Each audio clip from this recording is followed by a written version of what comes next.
Welcome to the Edinburgh International Book Festival. My name is Teddy Jameson. I'm a writer for the Herald and Sunday Herald, and it's my pleasure to be your chair this afternoon. Teddy seems appropriate, short for Edward, and we're going back to the Edwardian era for most of the next hour, I think.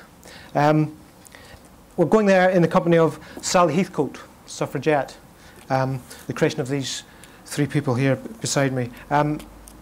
There's been a lot of talk in kind of comic world recently about lack of role models for women, but Sally is very much a role model for women, I think. She's not a superheroine, but she's a heroine in her own way. She's a working class girl from the north of England who goes into service with Emmeline Pankhurst, which is a name you might know. She then undergoes a political education, I think you could call it. Very much in time. Her political education is what it takes on appearing in marches, going on demonstrations, getting involved in clashes with the police, ends up in prison, and some horrific events there, which I'm sure we'll learn about. It's at times a brutal story, difficult story, but also I think ultimately a kind of rewarding story. Just to quote Lady Constance Lytton on page 71 of the book, just after an event in Newcastle which had particularly bruising demonstration, Lady Constance says, tomorrow it's Edinburgh, we're not expecting trouble. So, Votes for women!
Obviously, yeah.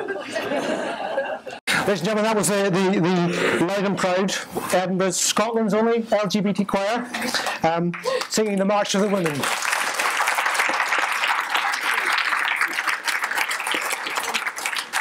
And they're doing a fringe benefit. It's in Cuthbert's this evening. If you're suddenly inspired, I think at half eight.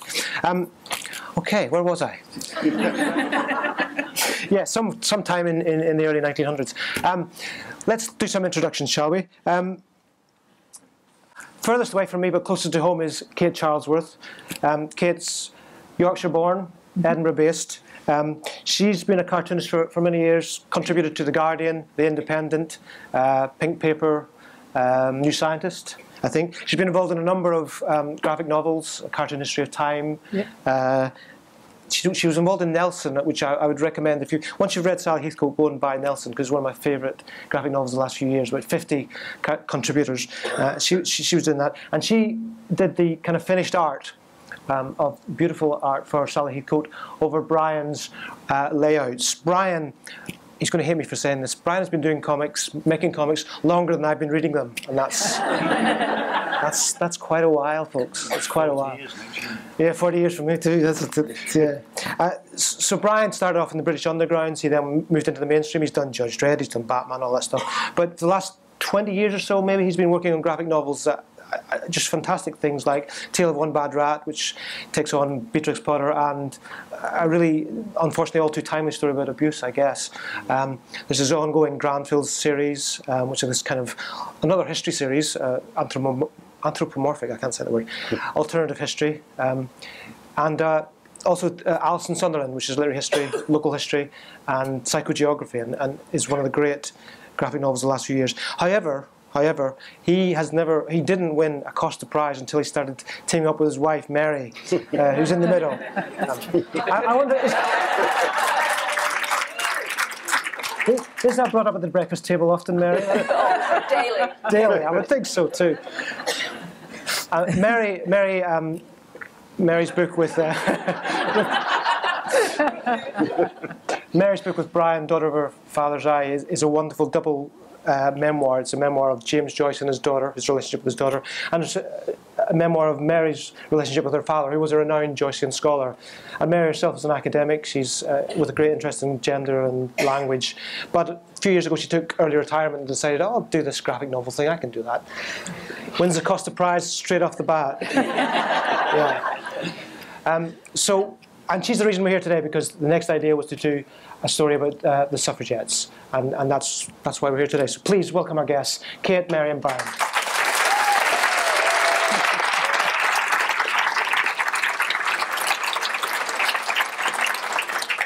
So the format is as normal. I'm going to have a conversation with our guests. We'll throw it open to the audience after that. Make sure your phones are turned off. You're allowed to tweet once the lights come up. Blah, blah, blah. And that's it, really. Let's get started. Mary, let's start with you, and just the obvious question.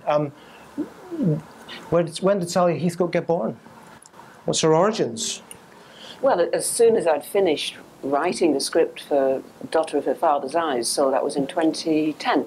2010. I started thinking about what my next project was going to be. I'd been bitten by the bug by this time. I knew I was enjoying the graphic novel writing aspect. Daughter hadn't come out, of course, at that point, but I was immediately looking around for something else meaty to absorb me. And my interest is in gender politics, and I know very little about the suffragette movement. This is not Edwardian feminism. I ought to know more about it, but it wasn't part of my education. I need to remedy that. And I'm sure there'll be a story in it. And of course, there really was a story in it. I mean, more than I could cope with to start with, because it's what I was amazed, but really, was how huge it was. I had no idea it was such an enormous movement with so many different unions. I mean, it wasn't just the Women's Social and Political Union by any means. It was enormous. It was across social classes and so on. I mean, it struck me as a topic that would definitely keep me occupied for several years at least. Which it did. Which it did, yeah. Well, listen, before we go back in our time machine to the Edwardian days, I mean, of course, there's 3 names on the cover of the book, all 3 of your names. I'm wondering what the group dynamic of working together is. What's the risks and rewards of a creative ménage à trois? Well, we're three perfectionists, aren't we, really? That was the 3 nitpickers we've been calling each other. But it's fantastic every time, Mary suggests something to me, I'd do it, and I'd suggest things to Kate, Kate would do it, and we all work very well. Bryan and I had the very enjoyable experience of producing Daughter together, so we knew that we worked well together on projects, which was, perhaps not predictable. I don't know about all husbands and wives perhaps wouldn't work successfully on a project, but for us it was a very natural, very organic sort of experience, part of daily life, it just blended in with our daily life. Taking up Kate as an additional colleague was, again, we didn't know for sure, but it was very enjoyable. Yes, I was co-opted to the House of Talbot for a good year or more. And I was thrilled when Bryan asked me he told me that you were writing a new script, and it was about the militant suffragettes, so I thought that was fantastic, and about a year later actually started work on it, and we did the whole thing by email. I'd not actually met you until a couple of book festivals ago. And we're about 10 pages in by then, and it worked. It worked really, really well. And I said to Bryan at some point afterwards, I said, "Oh, and do you always work like this, in a collaboration?" He said, "No, we've never done that ever. This is the first time." So you're saying, as perfectionists, you never fell out? Yeah. No. No, Kate Is it going to be now? Kate she always used to send pencils of the page before she sort of inked and coloured them, and I'd be saying, that lamppost here, last time we saw that street, it was at that side of the door. Can you move it? And she would do. She'd go, yeah, okay, which is fine. No arguments at all. Well, again, before we just go into history, that's an interesting point. I mean, what kind of visual references were you kind of having to look at for your research to make it look like the Edwardian era? Well, we did get it. I did get it all on email, and Mary and Bryan had done the vast parts of the research, so I got shed loads of posters and photographs, but I found some myself as well. We all did research. Yeah, we all. I had to do quite a bit in order to have a sense of place. I mean, I needed to have a landscape to move the characters through, so I had done quite a lot of visual research while it was still in my head, of working its way into a text file. So there were visuals in it right from the beginning, really. And the suffragettes, they were visual. There was a visual movement. They were very aware of advertising, all those things that were just beginning to happen. Yeah, merchandising. They used merchandising, which you see in the book. You actually see this badge in the book. This is before Mary had the badge, but that's 1909. That's an original. Yes, an original 1909 WSPU flag brooch. At the time, it sold for £1. I suspect it's rather more than that. And crafts as well were part of the movement as well. That idea of using crafts, a very womanly skill allegedly, but they were using that as part of the thing. Okay, well let's put it in some context. You were saying you weren't aware of the size of the movements. Can you kind of quantify that? Give us a sense of how big the movement was. No. not in numbers. Okay, not numbers, no, but there were WSPU offices throughout the country, although more in the south of England than in the north and in Scotland. But I believe there was one in Edinburgh. There was certainly one in Newcastle. But there was the National Union of Women's Suffrage Societies, which was a constitutionalist. They weren't militant. They were very widespread throughout the British Isles. And there was a very similar movement in Ireland as well at the time. Yes. It was huge. I mean, and it was very substantially working class women and men, actually, very strong in Lancashire because of the mills, because of the industry there.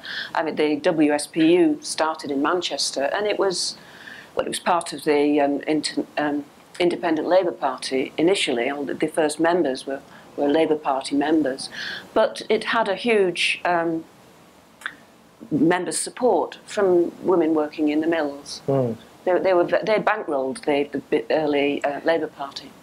And by the 1900s, by the start of the 1900s, we'd already had 40 years of a women's movement trying to get somewhere. And then, I guess 1908, the first stone was thrown, I think, at number 10. Wonder why we threw there. But this is kind of the key thing, is that direct action became part of the story at that point. Yeah, militancy, actually, technically militancy, began when Christabel Pankhurst and Annie Kenney stood up and asked a question in a public meeting in Manchester. That was 1907? 6. 5, I forget. But it was when Christabel Pankhurst was still at college. She was studying law at university in Manchester. It was before they moved down to London to start the campaigning there. But that was, technically speaking, that was the first act of militancy. Yeah. Standing up and asking a question in public. Outrageous. Shocking, isn't it? Unladylike behaviour. Fancy a woman speaking in public. Would never happen now.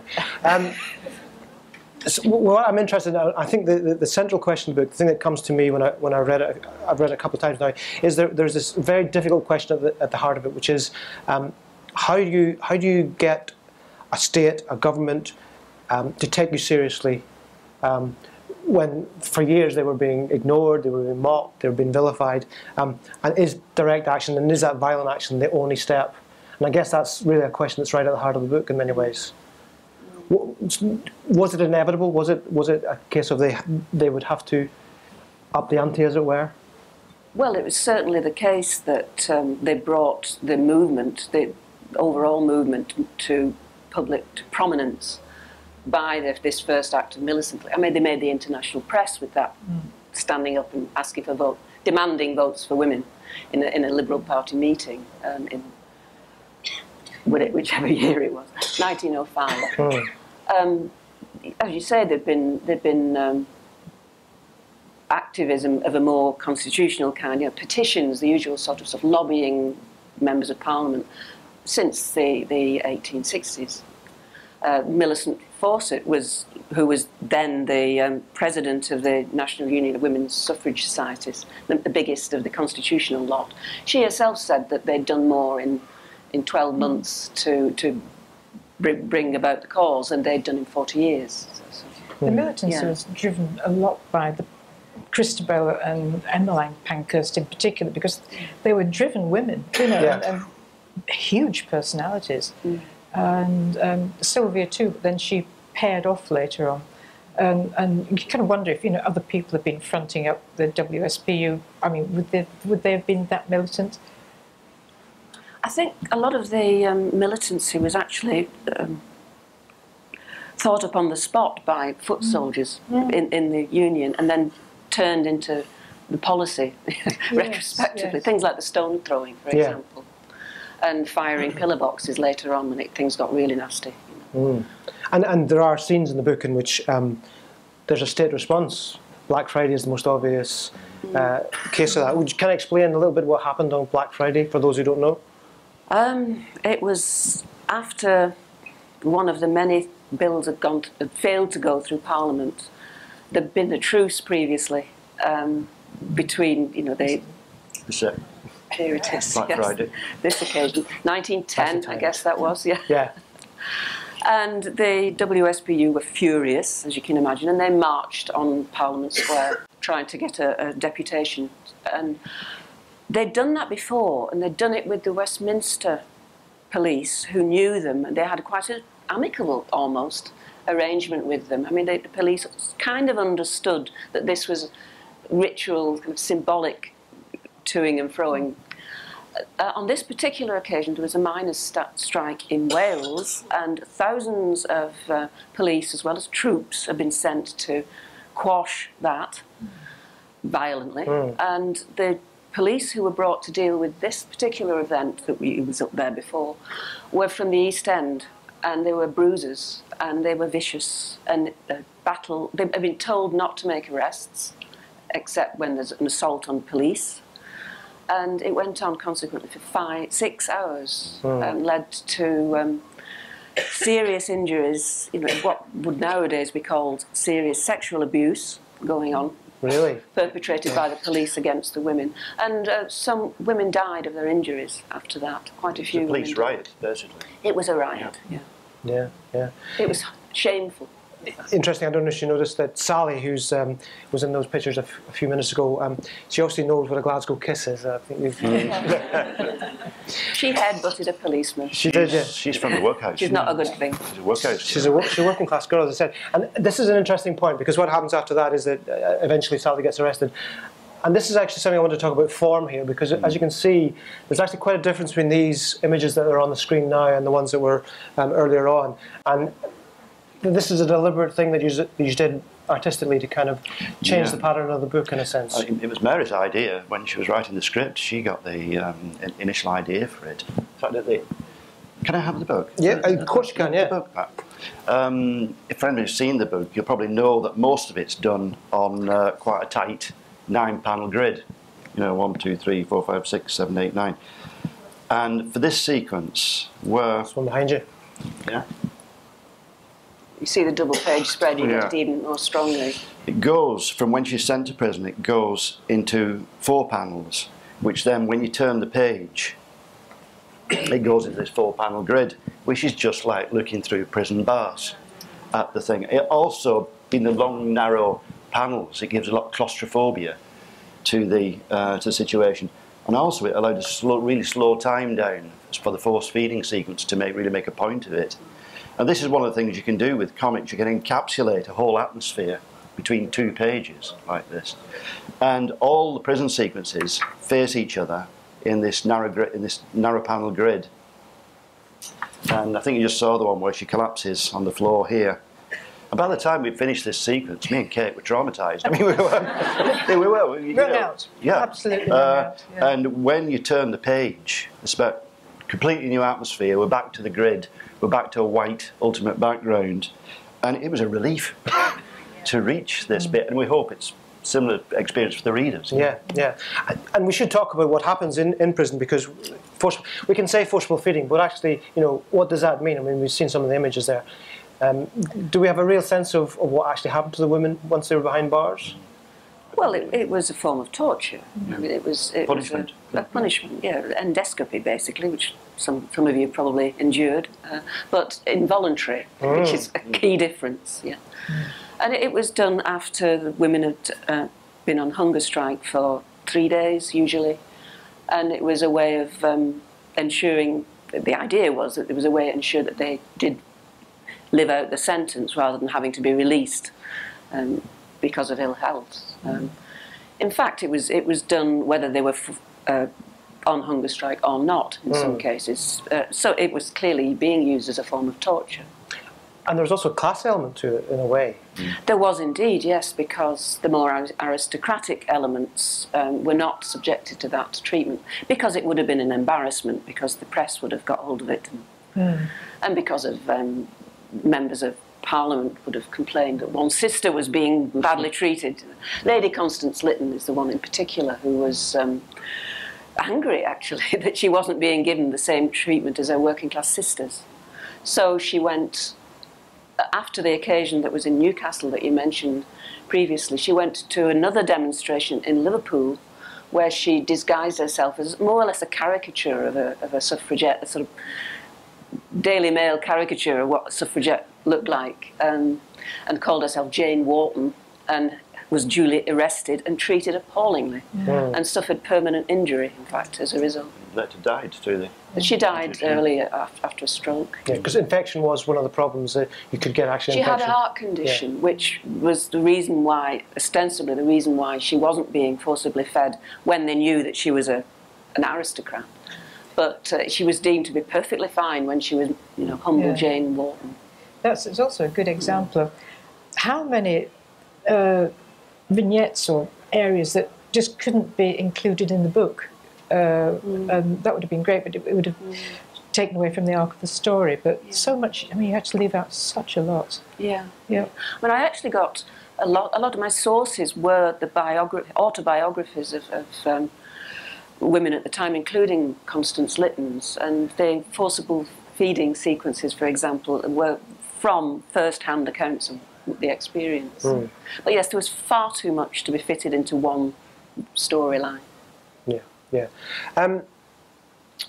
Kate, I was just thinking, I mean, in your experiences, kind of second wave feminism, gay lib, when you were doing it, were there echoes? Were you kind of feeling some resonances there? Absolutely, because in the book there are a lot of existing photographs of suffragette ateliers where they designed posters and they made banners, and saying earlier on, they utilised women's skills, you know, embroidery for banner making and such.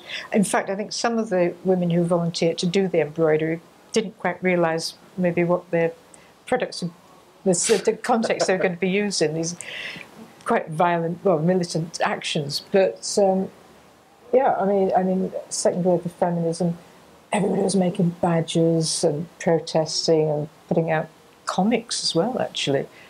Same thing with early gay activism and Section 28. Of course, there's so much of it. And in fact, it was the other night in our kitchen making sashes for the choir, because that is my choir. Thank you very much.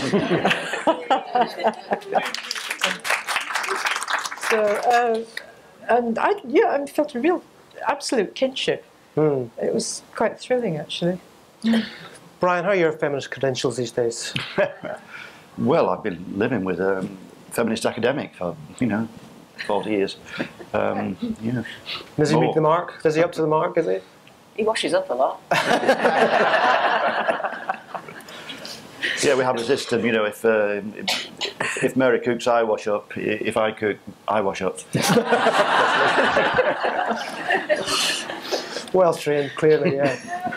I don't know if you noticed, there's a great sequence that again looks that's come up, and if you just keep an eye out for it. But at one point, there's a delegation goes to meet Asquith and Lloyd George, and basically it's a little kind of visual reference to the kind of Cat and Mouse Act, which is one of the kind of pernicious pieces of legislation that attacked the suffragettes, which effectively meant that you could go on hunger strike and they let you go, but then they could recall you back and you could go through it again, which is a horrific thing. But at one point, Asquith and Lloyd George kind of morph into cats, violent cats. And this is again one of these things we're talking about, is the idea of something about this form that just gives you a bit more to play with, I suppose. Yes, you can do things like that with comics, and you can believe it, you know. The suffragettes turn into mice, and then they turn into cats, and chasing them. Yeah, and Kate, colours use a very interesting way in the book all the way through, because it's quite, most of these are quite, you know, quite simple washes and things like that, but you're picking things out with colour. Yeah, really, very early on, Bryan looked at the pages, and of course they are full of women in Edwardian costume with big hair and big hats, and it's quite difficult. It would have been very difficult to tell them apart, because originally we were just going to have the green and purple of the WSPU colours and use them in those contexts. So very early on, you utilise the Rupert Bear effect. We need to see where Sally is. We need to be able to identify Sally immediately. And I thought, I could give her red hair. It's what we call the Rupert Bear effect. I mean, when you're reading Rupert Bear, you always know where Rupert is because of his colours. You see him straight away. So I said to Kate, give Sally red hair, and then Kate sort of spontaneously started colouring Mrs. Pankhurst. Every time you see her, she's in purple. So we started colour coding these people. He gave Emmeline Pethick Lawrence brown hair. Yeah. And then we started using colour to draw attention to things, such as blood. And posters as well. Posters, and as the momentum of the story rolls on, actually it does become more colourful. And the sequences which are moving into the First World War, there's a lot of posters in that, of course, war posters, suffrage posters, and yeah, blood also, because there are more fisticuffs then, and it's yet this is one of the great things about graphic novels, really. I mean, you can have so many different sorts of layers and readings, and you just get the plain text in front of you, and it's instant visual comprehension that you couldn't really describe in a book, in an ordinary narrative. Because that's what you can do with a comic. You juxtapose images and take them all in at once, at one glance. It's called panoptic reading. You can put images together. You can take them on. It's very hard to do with a film because you're watching one bit, something else is happening. But yeah, it's you read the text in a linear manner in comics, but you can't help it. Your eye sort of it does look at the other pictures. The French called glissage. You can also kind of go back away as well, I guess. That helps sometimes. Am I right in thinking that Sally owes something to your grandmother, visually? The initial photo reference was my maternal grandmother, yes. A photo of her taken in 1900 when she was 20, but looks about 12. And she's got some wispy hair and tied back. Was she a suffragette? Not as far as I know, no. But her last name's Heathcote. Well, yes. My mother's maiden name was Heathcote. One of her daughters. Yeah. She married into Heathcote. Yeah. Oh, there we go. There is a family resemblance, or a family echo here. I wanted to talk about some of the kind of names we know from the suffrage movement, because the Pankhursts, I think Kate's already mentioned, come across very interestingly in the book, because they're not really the heroes of this. At least Mrs. Pankhurst and Christabel aren't. I'm wondering what your actual feelings towards those two are. Ambivalent, really. I mean, it's Mrs. Pankhurst and Christabel who have the statues outside Parliament. There's a roundel of Christabel's head added to her mother's statue, and Sylvia is off in the East End having been kicked out of the WSPU anyway. But they did do so much, but they were so driven. And when war broke out, Mrs. Pankhurst rather grandly announced that now the suffragettes will now stop the militant campaign, and their energies will go into into supporting the war work. And a lot of the suffragettes said, "I really don't think so. Actually, you know, a lot of them were pacifists, and that caused great painful ructions, I should think." Yep. For me, the heroes of the book, other than Sally, obviously, were the Pethick Lawrences, Frederick and Emmeline Pethick Lawrence, and they're the unsung heroes of the suffrage movement, really. Oh, there are many, of course. They are among them, but very prominently. But they, along with Christabel, were the actual day-to-day organisers and people in charge of the WSPU. Sylvia was as well, but I mean, quite early on, she went off and ploughed her own. Did her own thing in the East End. But Emmeline Pethick Lawrence and Fred and Christabel Pankhurst were the ones who were doing all the organising and the fundraising. Yeah, well, Fred bankrolled. He bankrolled the movement. He paid for Votes for Women to be published. Fred and Em Pethick Lawrence were the ones who set up Votes for Women newspaper, which was the official organ until they were booted out in 1912. They paid for that, had it printed, did all the editing work, most writing, in fact, for most of the time themselves. They were the ones who were the real organisers. Mrs. Pankhurst, the elder one, was more of a figurehead, and she was happy to be that way, I believe. Christabel was an organiser, but she was not on the front line in many ways. I think she was only arrested once, only imprisoned once. And then she fled to France, or escaped to France. She escaped to France, yes. And it's all about the foot soldiers, isn't it, in every war. The other kind of name, I guess we all know, even if we know very little about suffrage history, is Emily Wilding Davison. And last year was the anniversary of her death when she threw herself in front of the King's horse. And I'm just wondering, is there a martyr element, or was there a martyr complex? She was constructed as a martyr afterwards. I would contest that threw herself under the King's horse, actually. Tell me. She, according to her great nephew and the family, she was actually trying to pin a sash onto the bridle of the King's horse. That's what she's attempting to do, not throwing herself under it. She practiced it at Morpeth racecourse, practiced pinning her, and she could do it. She hadn't figured for the speed of the ones at the Grand National. I mean, and I think if you look at the film, it looks like she tripped. And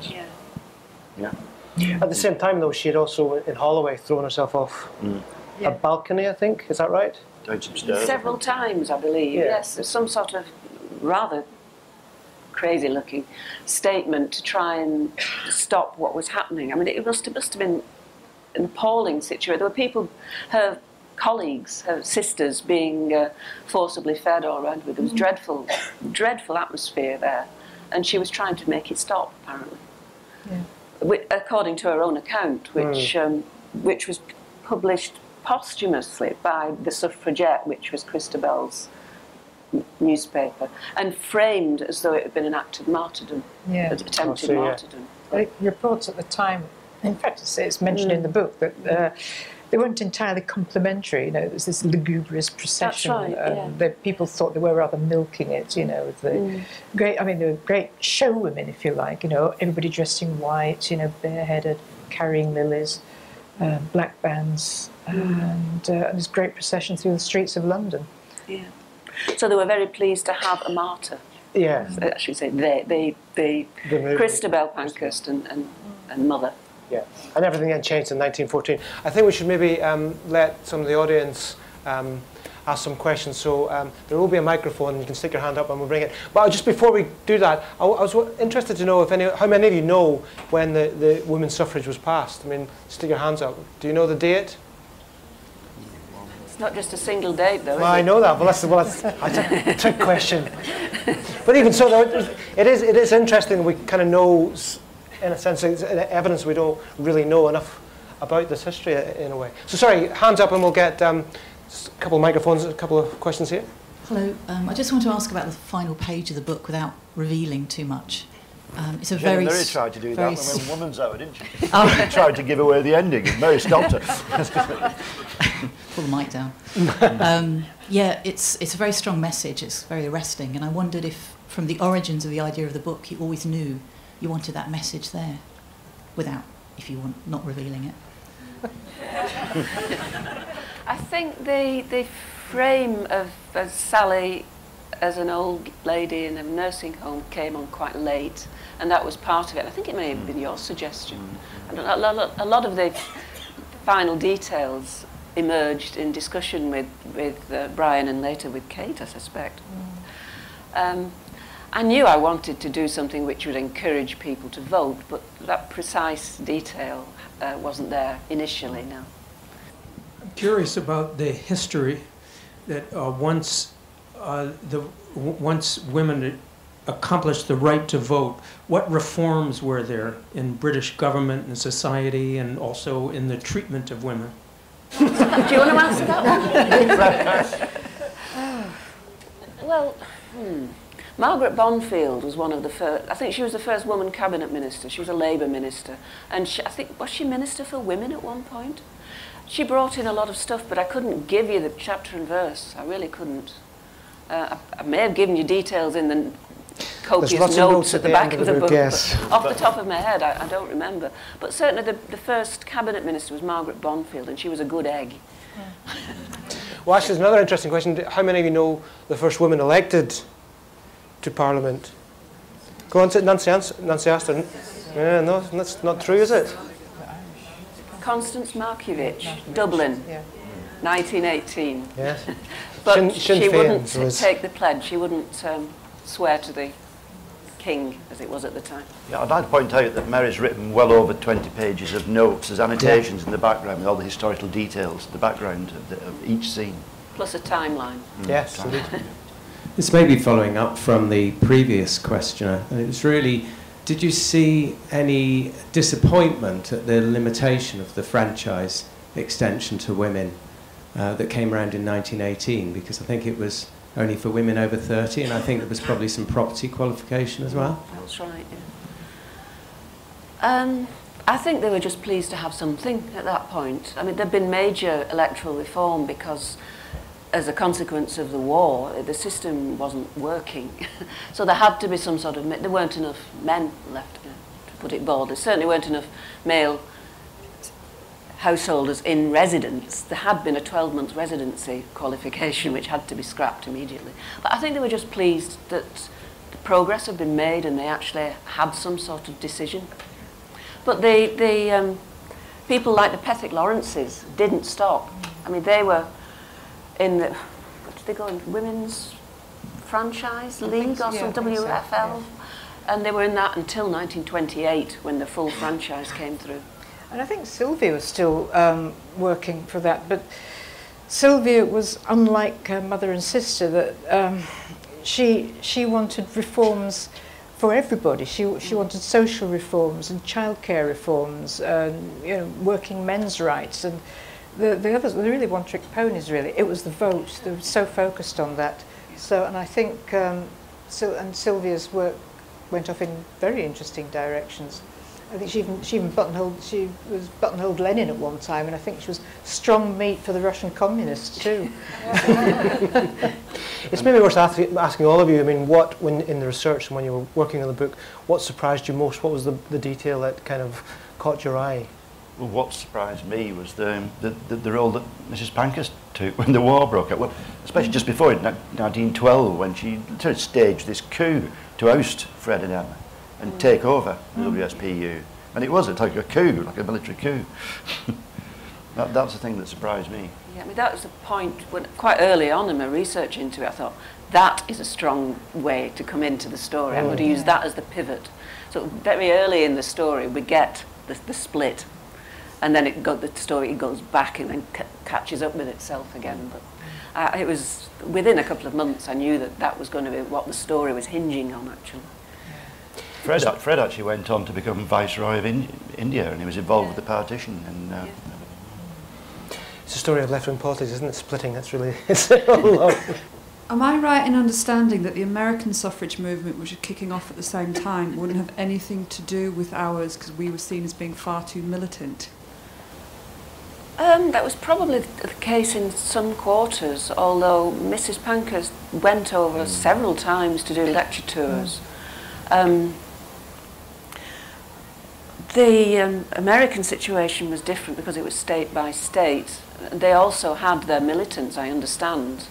I know after having been in prison several times, Mrs. Pankhurst did have some difficulty getting into the country on at least one occasion. She spent some time on Ellis Island, is it? Really? She was detained there at one point, but finally allowed in. But yeah, I think there was a certain amount of disapproval, but it wasn't universal by any means. At least twice recently we've been talking to American women comic creators, you know, just happened to meet them at a comic convention or something, and we're telling them about the book, and they've said, oh, what, there were suffragettes in Britain as well, is there? Yeah, it was a good total surprise to them. It's one of those hidden histories. Any more questions? One of the things we haven't really talked about, and maybe should, is the state response. I mean, obviously we've talked about what happened in the prisons, but I mean, Asquith and Lloyd George were very vehemently against the idea of giving the vote, and there's a realpolitik in that as well, I guess. Asquith was the one who was vehement. Lloyd George was the one who was smarmy. Because he was being very sympathetic, but you know, behind, but smirking about it. Yes, it was a problem because what was being asked for at that point was the vote on the same terms as men, which would have naturally increased the number of people voting in terms of people who would vote Tory. So there was a natural resistance among the Liberals who wanted to bring about a wider social change. I mean, they were the ones who were in favour of broadening out issues for the vote to take in more men, and you know, opening up responsibility and decision making to take in more working people. It was difficult given what it was that was being asked for by the suffrage movements at the time. There's I can't remember it offhand, maybe you do, the Asquith's quote about the idea of giving women the vote. Can you remember what it... Oh, it's something to do with as natural for women to vote as for rabbits to vote or something of the sort. What about... the obvious question, I guess, is to ask now. I mean, it would be very easy to play devil's advocate and say, well, you know, this is history. It's almost 100 years ago, not quite 90 years ago. Why does this still matter? Everything's changed. Everything's fine. Everything's great, isn't it? But I mean, when I got to the end of the book, I thought everything's changed. Nothing has changed. You know, it's the roots of everything is still here. And just after, really because of Sally, I've just done a cartoon for the 1418 Now project with BBC and the Cartoon Museum, and I did a drawing of a suffragette being fed by force, which is the title of a cartoon, because the anti-suffragists put out loads of really horrible propaganda, you know, women's tongues having a spike put through them and we cut off by scissors, you know, peace at last. And I thought, it's just the same. It was like internet trolling or everyday sexism. And on those levels, very much, it's barreling back through time, just the same. And the violence that was stirring at the beginning of the war, the first war, you know, and everything that's happening now. And I thought, it's just so relevant. And of course, I mean, the big thing, you know, voting. You've got to vote.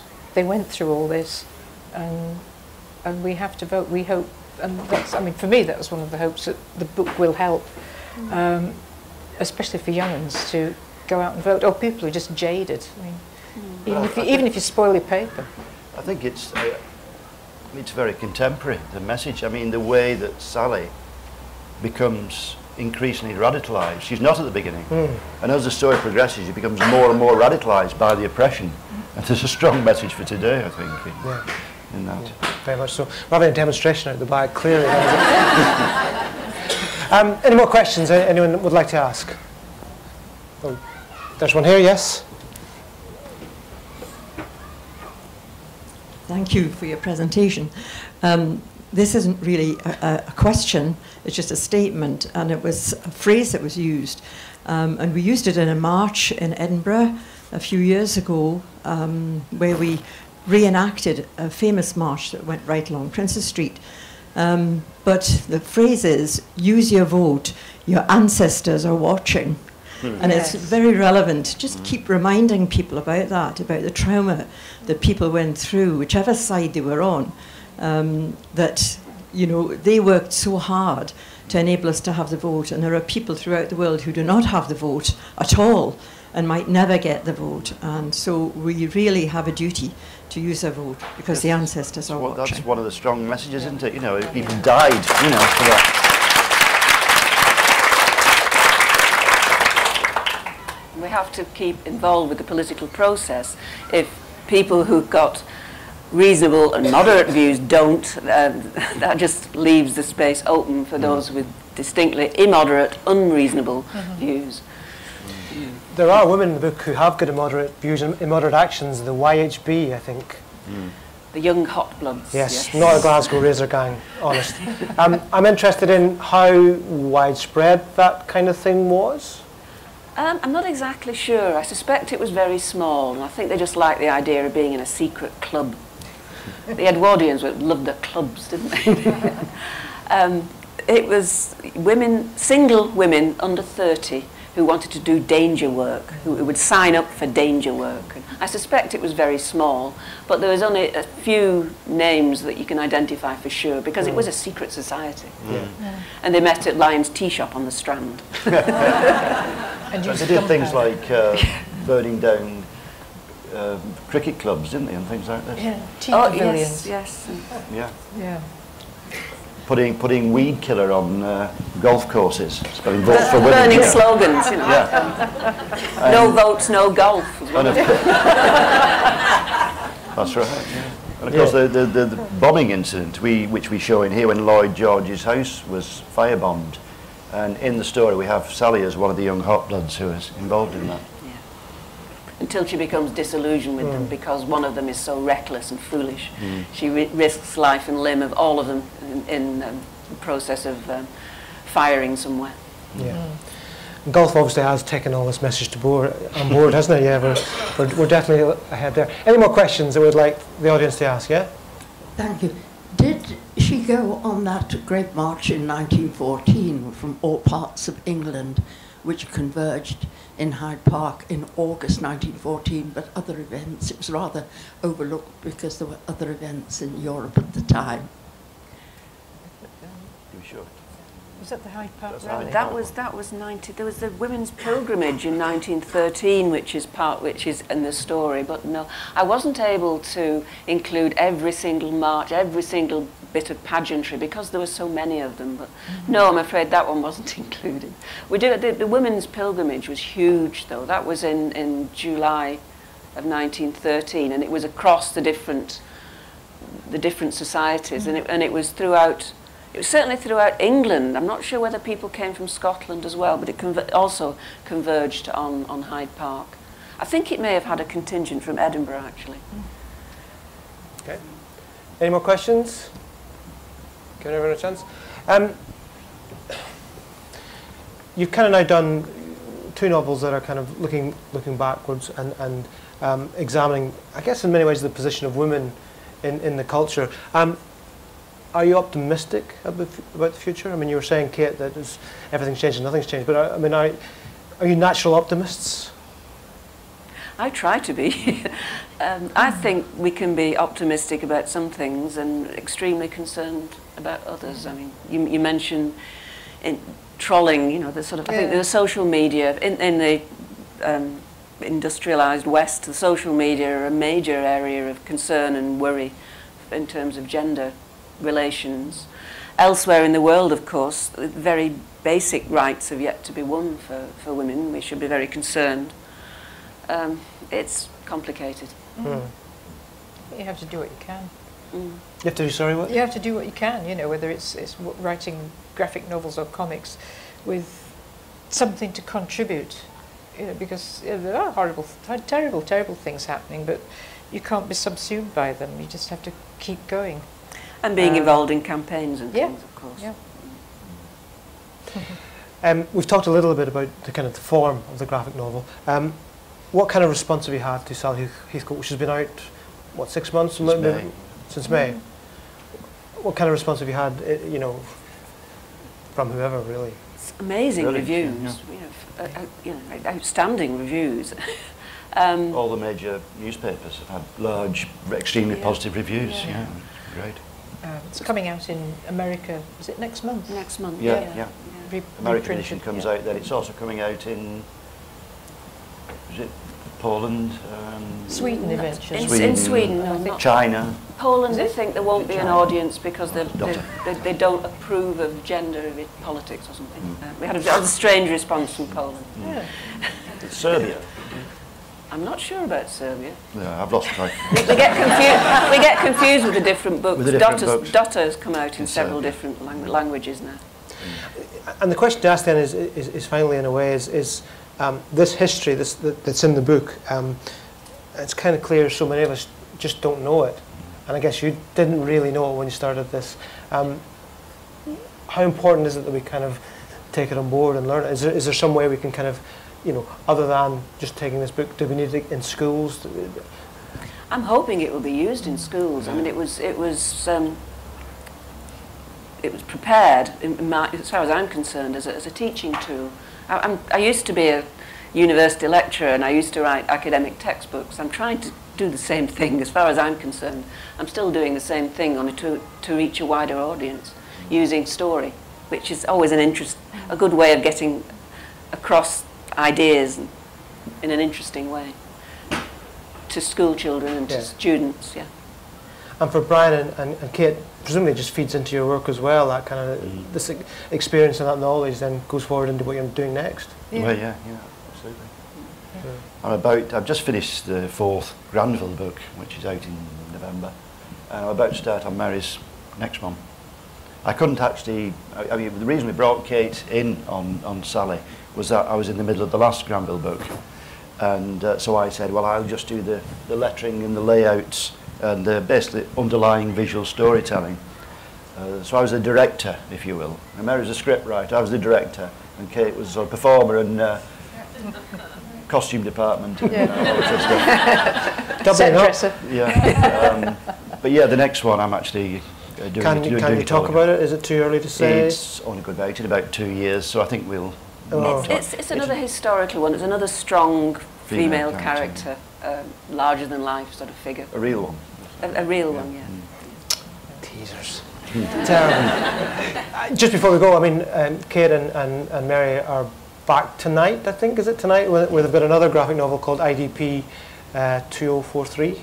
Did I get that right? IDP 2043. 2043. Yeah. Which it rhymes, is, sort of. Yes, it does. Which is, in a way, the book festival's first kind of attempt at graphic novel. And it's been interesting, I guess, for all of you, how the kind of reputation or the kind of reception of the form, which you've been involved in for 40 years, has changed quite dramatically in the last few years. It has, yes.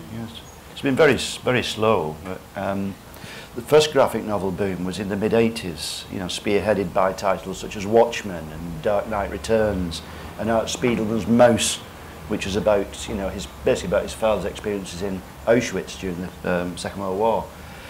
But there weren't enough quality graphic novels around then because it was a new form, relatively new form. So by the time people had read a dozen titles, what was there to move on to? And also a lot of American comic companies sort of jumped on the bandwagon and started slapping together 6 issues of Super whatever, you know, and calling it a graphic novel. Which, you know, people who read Watchmen, they think, oh, I want to read something similar to that. And they pick up Spider-Man or something, or what's this, you know. Reinforce all the prejudices against comics. Yeah. But over the years, I mean, exponentially, there's more and more graphic novels being produced every year. You can't read them all.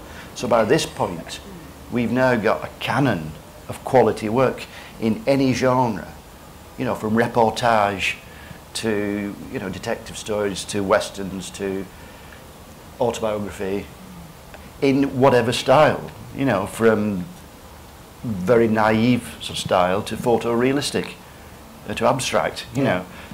So we've now got this whole volume of quality work that's worth any intelligent person's time to read, and there's enough, you know, to sustain this current boom. In fact, it's for the last 6 years, graphic novels have been the biggest growing area of publishing either side of the Atlantic. And we actually get invited more to literary festivals now, don't we, to comic events. It's all to do with Mary obviously taking up the form, I would say. Ladies and gentlemen, we're kind of out of time. Mary, Kate and Bryan are going to be over in the signing session. You're more than welcome to come along, get a book signed, ask them some questions. As I say, Mary and Kate are back this evening. There's another event if you would like to go to that, part of the strip thing. But just to say finally, thank you all for coming. Hope you enjoyed it. And please, thanks our guests, Kate, Mary and Bryan.